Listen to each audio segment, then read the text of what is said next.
மகர ராசி நேயர்களுக்கு அன்பான வணக்கங்கள். அமிர்தா ஜோதிடத்தின் சார்பாக உங்களை சந்திப்பதில் மிக்க மகிழ்ச்சி. மகர ராசி நேயர்கள்லாம் என்ன பண்ணுறீங்க? எப்படி இருக்கீங்க? இந்த வாரம், இந்த வருடம், இந்த மாதம் எல்லாமே உங்களுக்கு சாதகமாக தான் இருக்க போகுது. ஏற்கனவே மகர ராசிக்காரர்களுக்கு 7 சனி இப்போ முடிகிற மாதம் இல்லையா? இன்னும் 2 மாதம் தான் இருக்குது. அதனால் வருகின்ற மாதங்களும் ஒரு ஏற்றமான மாதமும், வாரமும், வருஷமாக தான் இருக்கும். இந்த மாதம் மாசி மாதம் 1ஆம் தேதி முதல் 30ஆம் தேதி வரை ஒரு மாத ஒரு மாத காலத்திற்கு மகர ராசிக்கு எப்படி இருக்குங்கிறது நாங்கள் பார்க்க போகிறோம். மகர ராசியை பொறுத்த வரைக்கும் இப்போ எப்படி இருக்குது? உங்களுக்கு 4ஆம் இடத்து அதிபதி செவ்வாய், அதே மாதிரி 11ஆம் இடத்து அதிபதி செவ்வாய். அது உங்கள் ராசியில் உச்சம் பெற்றிருக்கு. மகர ராசியில் உச்சம் பெற்றிருக்காரு. 4ஆம் இடத்து அதிபதி 11ஆம் இடத்து உச்சம் பெற்றிருந்தாலே அது உங்களுக்கு தனி ஒரு பலமாக தான் இருக்கும். பொதுவாக இவ்வளோ நாட்கள் நீங்கள் பட்ட கஷ்டங்கள், நீங்கள் குடும்ப ரீதியாக, பண ரீதியாக, உடல் ரீதியாக பட்ட கஷ்டங்கள் இப்போ கொஞ்சம் படிப்படியாக உங்களுக்கு சரி வந்துகிட்டே இருக்கும். மகர ராசி பொறுத்த வரைக்கும் இப்போ குடும்பத்தில் 5 கிரகம் இந்த மாசி மாதத்தில் கூட்டு கிரகமாக இருக்கிறது. 5 கிரகம் கூட்டு கிரகமாக இருந்தாலும் வருகின்ற மார்ச் மாதம் மகர ராசிக்கு பூர்ண விடுதலை, அதாவது 7 சனி முடிஞ்சு விடும். அதுலேருந்து உங்களுக்கு முன்னேற்றமாக மாதங்கள் தான் அது இருக்கும்.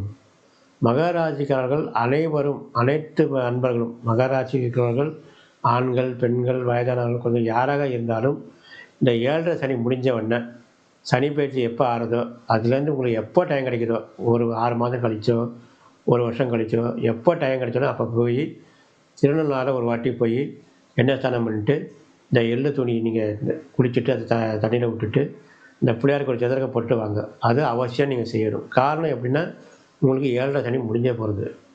7 சனி முடிஞ்ச உடனே போகணுன்னு அவசியம்லாம் கிடையாது. அங்கே லட்சக்கணக்கான பேர்லாம் போயிட்டே இருப்பான். எப்போ டைம் கிடைக்குது 6 மாதம் கழிச்சு போகலாம், இல்லை ஒரு வருடம் கழிச்சு. ஏன்னா அடுத்து 30 வருஷம் கழிச்சு தான் உங்களுக்கு 7 சனி ஆரம்பமாகும். அது வரைக்கும் கவலைப்பட வேணாம். அது வரைக்கும் உங்களுக்கு நடுவில் எப்போ டைம் கிடைக்குதோ அப்போ போய் ஒரு வாட்டி பண்ணிவிட்டு வந்துடுங்க. அது உங்கள் வீட்டில் குழந்தைங்களுக்கு 7 பிடிச்சிருந்தா அவளை கழிச்சிட்டு போய் செய்யுங்க. இல்லாதவெல்லாம் அந்த பரிகாரம் செய்ய வேண்டியதில்லை. சும்மா சாதாரணமாக போய் சாமி தரிசனம் பண்ணிக்கலாம். அதே மாதிரி உங்கள் மனைவிக்கு 7 சனி பிடிச்சிருந்தா அவளுக்கு மகர ராசி இருந்ததுன்னா நீங்கள் அழைச்சிட்டு போங்க. அவளுக்கு அந்த மாதிரி எண்ணெய் ஸ்நானம் பண்ண சொல்லுங்கள். பரிகாரம் பண்ணிட்டு வந்துடுங்க. சுவாமி அர்ச்சனை பண்ணிட்டு வந்துடுங்க. மற்றவெல்லாம் இந்த மாதிரி பிடிக்கணும்னு அவசியம் கிடையாது. 7 சனி விட்டவன் மட்டும்தான் செய்யணும். அந்த மாதிரி ஒரு சாதகமான ஒரு அமைப்புள்ள ஜாதகமாக இப்போ மாறப்போகுது. மகர ராசி பொறுத்த வரைக்கும் இந்த மாதம் முழுவதும் செவ்வாய் உங்கள் வீட்டில் உச்சம் பெற்றிருக்கும். மீண்டும் உங்கள் ராசியாதிபதி சனி உங்களுக்கு சாதகமாக தான் இருக்குது. அதுவும் 2 குடும்பஸ்தானத்தில் தான் இருக்குது, ஆட்சி பெற்றிருக்கிறது. மகர ராசி பொறுத்த வரைக்கும் இப்போ எப்படி இருக்குது அப்படின்னு பார்க்கும்போது, மகர ராசிலேருந்து 6ஆம் இடத்தில் உங்களுக்கு குரு வக்ரமாக இருக்கார். வருகின்ற 5 மாதம் கழித்து உங்களுக்கு மகர ராசியில் 7ஆம் இடத்தில் குரு உச்சமாக வருவார். அப்போது உச்சம் வரும்போது மகர ராசிக்கு நேர் 7ஆம் பார்வையாக குரு பார்ப்பார். அப்போ எப்படி இருக்குன்னா, உங்களுக்கு 7 சனி முடிகிறதுக்கும் உங்கள் ராசியில் 7 குரு உச்சம் வர்றதுக்கும் ஒரு சாதகமான படிப்படியாக ஏறுமுகமாக அமைகிற வருகின்ற காலகட்டங்கள் இருக்கும். இந்த மாதம் பொறுத்த வரைக்கும் மகர ராசிக்கு எப்படி இருக்குன்னா, நல்ல சாதகமான மாதமாக தான் இருக்குது. எந்த கெடுதலும் சொல்ல மாதிரிலாம் கிடையாது. ஏன்னா குடும்பத்தில் 5 கிரகம் கூட்டு கிரகமாக இருக்குது. அதனால் எந்த பாதிப்பும் உங்களுக்கு வர்றதுக்கு வாய்ப்பு இல்லை. ஏதோ ஒரு மூலியமாக உங்களுக்கு நீங்கள் எதிர்பார்த்த பணங்கள்லாம் வர்றதுக்கு வாய்ப்பு உண்டு. தொழில் ரீதியான எங்கேயாச்சும் போய் நீங்கள் ஏற்கனவே நீங்கள் தொழில் ரீதியாக ஒரு அப்பாயின்மெண்ட் கொடுத்தீங்கன்னா அது சாதகமாக நடக்கும். ஏன்னா உங்களுக்கு 2ஆம் இடத்துல இப்போ சூரியன் வந்திருக்காரு. ஏன்னா அரசாங்க வேலை ஏற்கனவே நீங்கள் இது பண்ணிங்கன்னா அது சாதகம் பண்ணுறது மாதிரி சூழ்நிலைகள், அதாவது நீங்கள் பிறக்கும்போது சூரியன் உங்களுக்கு நல்ல இடத்துல இருந்தீங்கன்னா அது உங்களுக்கு சாதகமாக அமையும். இப்போ படிப்பு கிரகமான 2ஆம் இடத்துலேருந்து உங்களுக்கு புதன் இருக்கார்.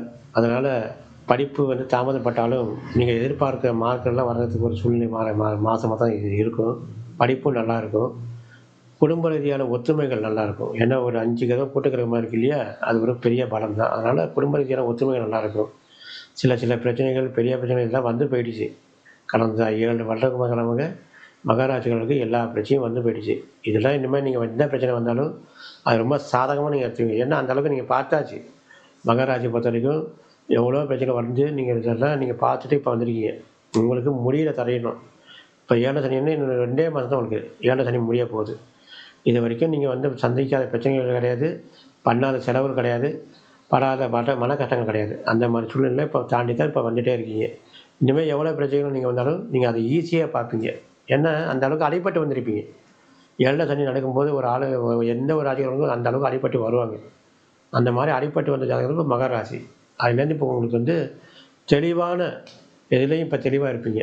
ஒரு பண காசு நீங்கள் கையில் இன்றைக்கி ரூ. 100 இருக்குன்னா, அந்த ரூ. 100 என்னென்ன செலவு பண்ணலாம்? எப்படி செலவு பண்ணலாம்? இது செலவு பண்ணலாமா? வேணாமா? அப்படிங்கிறதுலாம் தெளிவாக இனிமேல் இருப்பீங்க.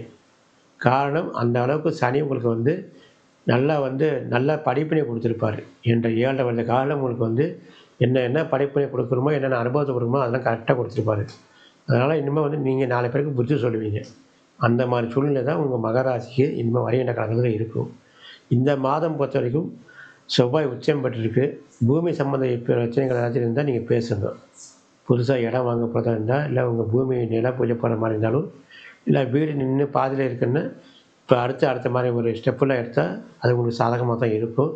அது உங்களுக்கு வந்து என்ன உச்சம் பெற்றிருக்கு இல்லையா பூமிக்காரங்க உங்கள் ஜாதகத்தில். அதனால் அது வந்து உங்களுக்கு சாதகமாக இருக்கும். கூட பிறந்தவ வந்து சொல்கிறோம் இல்லையா, அக்கா தங்கை அண்ணன் தம்பிகள் அவங்களுக்கு நீங்கள் சுப செலவுகள் பண்ணுற நேரம். ஏன்னா உங்கள் ராசியில் உச்சம் பெற்றிருக்கு. அதனால் அவங்களுக்கு வந்து ஒரு சுப செலவுகள் பண்ணுற நேரம். உங்கள் வீட்டில் அண்ணன் இருந்தால் அவங்களுக்கு கல்யாணம் வரும். அக்கா வந்து பேச்சு பேசியிருப்பாங்க. அந்த மாதிரி சுப செலவுகள் வர்ற மாதம் தான் இந்த மாதம். வருகின்ற மாதங்கள் வருட வாரங்களும் உங்களுக்கு சாதகமாக இருக்குது. ஆகவே மகராசி பொறுத்த வரைக்கும் இந்த மாதம் முழுமையாக உங்களுக்கு நல்ல மாதமாக இருக்கிறது. அதை நீங்கள் பயன்படுத்தி கொள்ளுங்கள்.